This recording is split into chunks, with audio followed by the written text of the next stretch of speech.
So I was over at the legislature today watching the Education Committee. I went there to testify on a bill which actually attempts to specify how long a school day should be.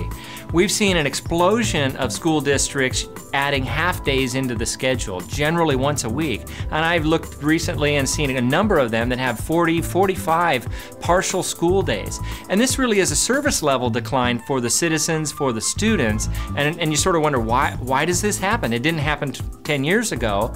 The reason it happens is because school districts, school boards are pressured to make bargaining concessions in collective bargaining to actually allow employees to work on some of those things that might have happened in the evenings or weekends or on extra days during the school day.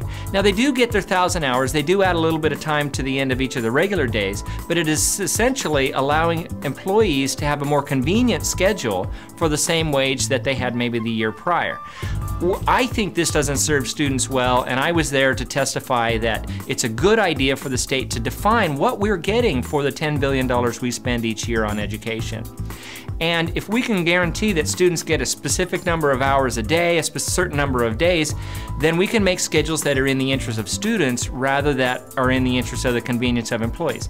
Now that's not to say that the work that's being done on the partial school days for collaboration, for analyzing data, for professional development isn't a good idea. I think it is. I think the task of employees today is harder than it has ever been, and many were there to testify as to how important this time is. But does it need to be a half day? It's very inefficient to bus students in, heat a building, bring in all your classified staff, feed a lunch, and then turn students loose after just a short time in the school building. Wouldn't it be more efficient to have those teacher collaboration times taking full days? Now, many districts around the state actually pay for additional days of service from their employees, but don't actually cash in and receive those days back. And that's the phenomenon called tri-pay, time, responsibility, and incentive.